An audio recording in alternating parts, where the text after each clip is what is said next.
Assalamualaikum warahmatullahi wabarakatuh. Selamat berjumpa lagi di Bukan Dakwah. Semoga kita semua selalu dalam lindungan Allah Subhanahu wa Ta'ala. Di awal masa Nabi SAW menyampaikan risalah dakwah dalam konteks kehidupan jahiliyah, dalam struktur sosial masyarakat jahiliyah, aktivitas mereka dibagi dalam 4 kelompok utama. Dan masing-masing memberikan pengaruh nyata dalam kehidupan. Pertama, ada golongan pedagang, pengusaha, disebut dengan tajir. Jamaknya tujar. Setiap yang berdagang, yang kaya, maka dia memberikan satu kuasa dan dominasi dalam konteks kehidupan masyarakat jahiliyah. Diilustrasikan dalam surat Al-Quraisy, bagaimana proses perantauan usaha dan bisnis mereka yang kadang melewati batas-batas wilayah Hijaz. Li'ila fi Quraisy ila fihim rihlatash shita'i was-saif. Demikianlah Anda bisa pelajari bagaimana kebiasaan para pedagang di masyarakat Quraisy itu yang kadang mereka merantau ke luar negeri baik di musim panas ataupun di musim dingin. Yang kedua, ada golongan para pujangga, penyair, yang bahkan diabadikan kemudian dalam Al-Quran menjadi satu surah, surah ke-26, syair, jamaknya syu'ara, ada surah Asy-Syu'ara. Yang ketiga, ada dukun, kahin, yang biasanya menjadi rujukan para pengusaha, pedagang, untuk berkonsultasi sebelum mereka memulai perdagangannya. Jamaknya kuhan. Dan yang keempat, ini yang paling menarik, ada tukang santet, tukang sihir, sahir, yang jasanya disewa oleh 3 bagian orang-orang tadi untuk bisa menjatuhkan lawan-lawan mereka. Keempat ini umumnya beraktivitas setiap hari, dan dalam hari-harinya mereka berikan nama hitungan. Hari pertama beraktivitas disebut dengan Al-Ahad. Hari kedua disebut dengan Al-Itsnain, diserap ke dalam bahasa Indonesia menjadi hari Senin. Hari ketiga disebut Yaumul Thulatha, dari kata thalathah, diserap ke dalam bahasa Indonesia menjadi hari Selasa. Hari keempat Yaumul Arbi'a, dari arba'ah, diserap ke dalam bahasa kita menjadi hari Rabu. Hari kelima disebut Yaumil Khamis, dari kata khamsah, diserap ke dalam bahasa Indonesia menjadi hari Kamis. Ahad sampai Kamis, demikianlah mereka beraktivitas mencari keunggulan.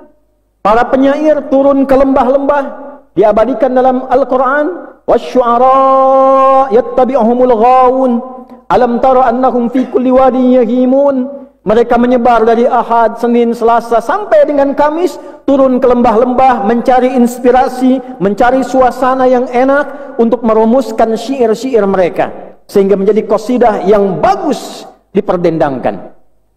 Demikian para pengusaha, para pebisnis, pedagang, mereka menyebar dari Ahad sampai Kamis mencari sebanyak-banyaknya harta. Berangkat gelap, pulang gelap. Demikian yang dukun mencari inspirasi, memasang jimat-jimat yang digunakan nanti untuk pusat konsultasi golongan-golongan pebisnis khususnya. Siapa yang dibilang berangkat, mereka berangkat. Kata dukun tak berangkat, mereka tinggal.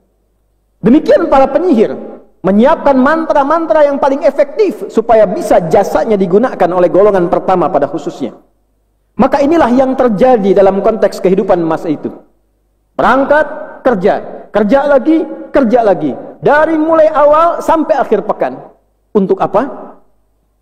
Untuk dikumpulkan, dipertandingkan, dimunculkan, difoyakan pada hari berikutnya yang ke-6, yang mereka beri nama dengan Yaumul Arubah. Yaumul Arubah, hari berkontes, berbangga diri sebagai orang Arab pada masa itu, yang saling memperhatikan tapi dengan status sosial yang tinggi. Maka khusus hari yang ke-6 itu mereka berkumpul di tempat-tempat pesta. Mereka berkumpul di pusat-pusat keramaian yang diberi nama dengan aswaq. Suq Uqad, Suq Dumatul Jandal, yang puncaknya ada di atas Jabal Qubais, yang di bawahnya terdapat tempat suci paling utama, yaitu Ka'bah Al-Musyarrafah. Maka di hari yang ke-6 ini mereka akan berlomba. Siapa pedagang, pebisnis yang hartanya paling banyak, itu dihitung, saudara. Yang tertinggi hartanya, maka ini akan menempati tingkat kasta sosial tertinggi. Dia yang memberikan pengaruh dalam kehidupan, memutuskan.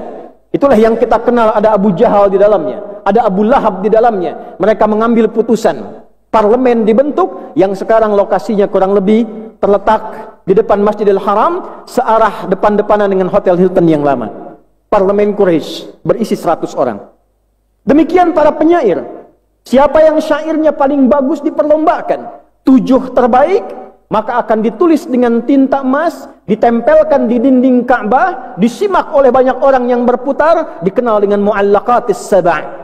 Yang kelak nanti di masa Islam akan diganti dengan kain kiswah bertuliskan ayat-ayat Al-Quran dan Asmaul Husna. Mulanya itu adalah kontes pertandingan syair. Demikian para dukun, demikian para tukang sihir. Maka yang terjadi adalah yang kaya dia semakin kaya, punya kuasa untuk menindas yang lemah. Yang lemah semakin tertindas, diperbudak oleh sistem kehidupan demikian. Demikianlah terjadi. Bekerja hanya untuk kumpul, bekerja hanya untuk update status, bekerja hanya untuk foya-foya. Jadi kalau Anda bekerja, berangkat gelap, pulang gelap, akhir pekan cuma foya-foya, akhir pekan cuma update status, saudara, Anda tertinggal. 15 abad lalu umat jahiliyah sudah melakukan itu. Maka apa yang terjadi? Secara singkat, dalam periode Nabi SAW hendak berhijrah ke Madinah. Hijrah itu artinya berubah menjadi lebih baik. Tidak harus menuntut Anda pindah tempat. Tapi bila di tempat itu tidak membuat Anda menjadi lebih baik, tertekan di dalamnya, Anda mencari peluang di ruang yang lain yang membuat kebaikan Anda dan potensinya terbuka keluar. Maka jika Anda ingin berhijrah sebagai mahasiswa, ingin jadi lebih baik, tidak harus pindah kampus. Keluarkan potensi terbaik Anda. Keluarkan potensi-potensi kebaikan itu. Bila di satu tempat tidak membuat Anda lebih baik, cari ruang lain yang membuat kebaikan Anda dihargai dan tampak dalam kebaikan. Itulah hijrah. Maka dibimbing Nabi oleh wahyu untuk berangkat ke kota Yathrib yang kelak menjadi Al-Madinah Al-Munawwarah. Dalam perjalanan menjelang berangkat itu, turunlah kemudian surah ke-62, khususnya di ayat yang ke-9 itu. Ya ayyuhalladzina amanu idza nudiya lis-salati min yaumil jumu'ati fas'au ila dzikrillah. Hei orang-orang yang beriman, ya disebutkan sebanyak 361 kali dalam Al-Quran. Huruf panggilan nida. Dalam bahasa Arab ada 14 huruf panggilan. Ada a, aya, wa, dan seterusnya. Tapi dalam Al-Quran hanya disebutkan satu. Hikmahnya, yang satu ini mencakup semua makna panggilan. Nida'ul qarib, nida'ul mutawassit, nida'ul ba'id. Memanggil yang dekat, menengah, atau sejauh apapun. Ayyuha disebutkan 150 kali dalam Al-Quran. Ayyunya munada berfungsi takkid menguatkan, haknya berfungsi tanbih mengingatkan. Alladzina disebutkan 1080 kali dalam Al-Quran. Ismun mausulun yadullu ala jama'. Kata sambung, konjungsi, menunjuk pada objek tanpa batas. Apakah dia besar, kecil, tua, muda, punya jabatan, tak punya jabatan, tercakup di dalamnya. Disatukan 3 kata ini dengan kata iman. Ya ayyuhalladzina amanu. Hei siapapun Anda yang telah merasa memiliki iman, yang telah mengaku beriman, tak peduli apakah iman Anda sedang lemah sehingga Anda merasa jauh dari Allah.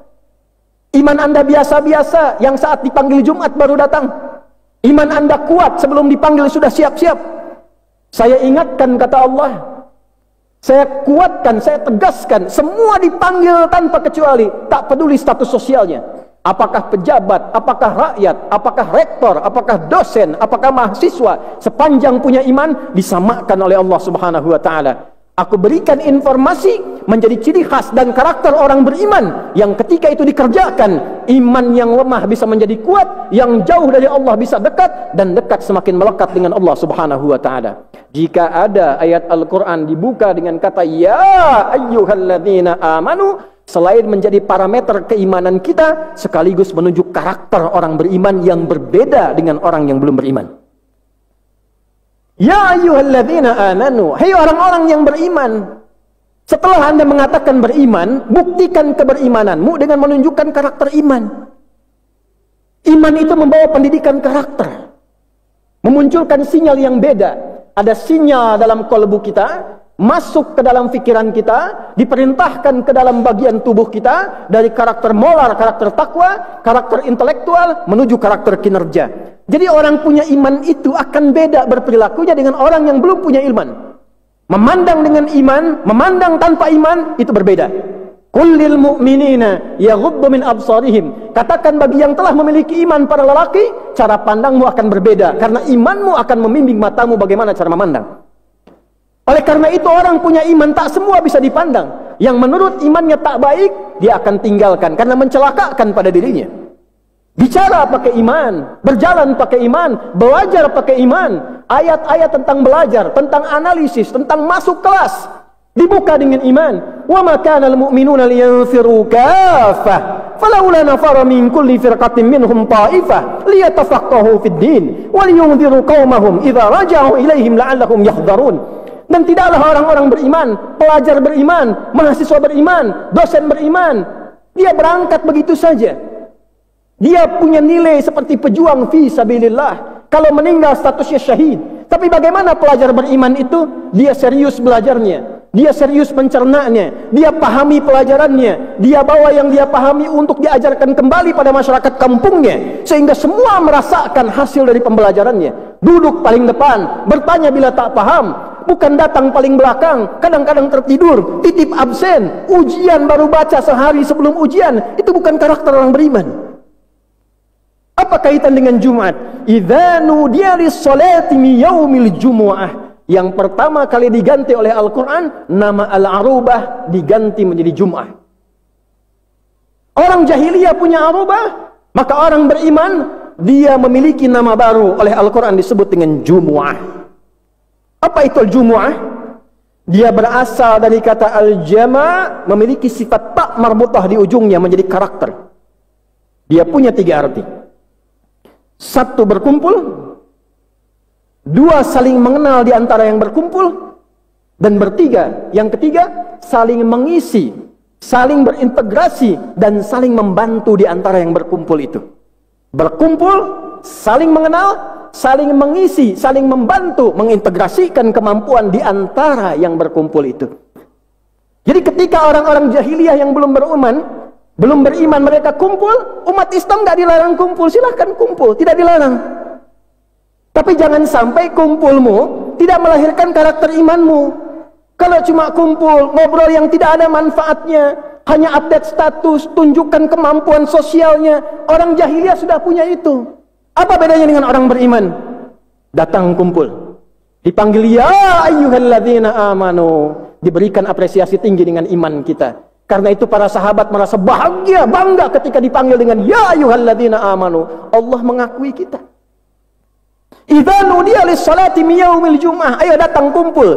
Tunjukkan pada yang belum beriman begini caranya kumpul yang baik. Datang. Tapi bukan untuk duduk, ngantuk, bikin khutbah sendiri, kadang tidur, sholat dan pulang, bukan itu. Duduk. Kenali siapa yang duduk. Untuk itu tidak pernah ada Jumat di masa Nabi kecuali kenal siapa yang hadir di sampingnya. Nabi sampai hafal siapa yang pojok kiri, siapa yang tengah, siapa yang tiang itu, siapa yang enggak datang, siapa yang sakit. Bahkan hadis-hadis yang terkait dengan Jumat diimplementasikan dalam konteks sosial. Kadang dibaca sekarang setengah-setengah. Hadis tentang tahiyatul masjid. Itu datang seorang bernama Sulaik dari Gotofan. Nabi sedang khutbah. Beliau datang. Kemudian tiba-tiba langsung duduk. Orang Madinah sudah tahu, datang, sholat dulu 2 rakaat, baru duduk. Nabi mengeluarkan kalimat tanpa harus menyudutkan orang itu, sehingga kalimat dibuka terbuka dan keterima dengan nyaman oleh seluruhnya. Idza dakhala ahadakumul masjida fa arada an yajlisa fala yajlis hatta yusalli rak'atain. Jika anda semua siapapun ingin masuk masjid, ingin menyimak sesuatu, kalau bisa jangan langsung duduk, salat dulu 2 rakaat baru kemudian duduk. Penghuni Madinah sudah paham tentang itu. Kenapa Nabi menyebutkan kembali? Karena kata para ulama di mazhab Maliki, sejatinya Nabi bukan ingin menenangkan tentang hadis tahiyatul masjid, tapi Nabi ingin memberikan informasi, itu ada saudara kita yang baru datang. Dia belum tahu kebiasaan di sini, boleh jadi dia datang dari tempat yang jauh. Coba kalian lihat apa keperluannya, siapa dia, apa yang dibutuhkan. Jangan sampai datang ke majlis ini dan pulang tidak mendapatkan apa yang ia butuhkan. Jadi masjid itu masjid solusi. Jumat itu Jumat solusi. Wa yu'thiruna ala anfusihim walau kana bihim khasasah. Setiap yang datang bisa memberikan walaupun kemampuan mereka terbatas. Datang ke masjid haus, pulang selesai dahaganya. Datang ke masjid lapar, pulang selesai laparnya. Itulah Jumat. Itulah Jumat. Jumat yang kita rindukan, yang menyatukan kita menjadi satu saf yang kuat. Mahasiswa datang bertemu dengan dosen. Punya kesulitan bertemu dengan dosen, dia konsultasi. Ada yang sakit tak mampu ke rumah sakit, dokter datang, dia konsultasi. Selesai hajatnya. Itulah Jumat yang kita perlukan. Ada yang belum punya lapangan pekerjaan, pengusaha datang. Masjid di sini mendapatkan database-nya. Siapa yang pengusaha, siapa yang dosen, di bidang apa, database muncul, begitu datang dihadirkan, diberikan solusi. Itulah Jumat. Itulah sebabnya kenapa letak surah Al-Jumu'ah terletak setelah surat As-Saff, yang menyatukan kita, menguatkan kita menjadi satu barisan dan memberikan solusi dalam kehidupan. Itulah Jumat. Bukan datang kita tak kenal siapa yang di samping kita, tak tahu siapa yang di kiri kita, siapa yang di belakang kita. Walaupun sah secara fikih dan menggugurkan kewajiban, tapi keberkahan itu tidak kita raih. Jumat berkah, berkah ziyadatul khair wastimraruhu, bertambahnya nilai kebaikan dan konsisten dijaga sampai kapanpun. Jadi Jumat berkah bukan berkah diartikan dengan makanannya, bukan Jumat berkah di masjid yang ada snacknya, tapi Jumat itu bagaimana membuat kita lebih baik daripada sebelumnya, dan kebaikan itu dilakukan secara kolektif untuk merubah kehidupan kita lebih bermartabat dan bermakna dalam konteks kehidupan sosial. Itulah Jumat yang pernah dipraktikkan di era Nabi, itulah yang diarahkan dalam Al-Quran, dan kini setelah ratusan ribuan kali kita menunaikan Jumat, ada baiknya kita memulai untuk menginspirasi dari masjid ini, bahwa Jumat tadilah yang khatib terangkan, yang kita implementasikan dalam kehidupan kita, sehingga dengan itu bangga kita berpulang kepada Allah, senang kita menjumpai Nabi, karena bagian dari sunnah Nabi yang belum muncul di kehidupan ini, kita lestarikan kembali, dan bila pun itu ditiru, insya Allah pahalanya mengalir kepada kita yang awal mempraktekkan kembali. Demikian. Semoga segala apa yang kita upayakan selalu bernilai ibadah di sisi Allah.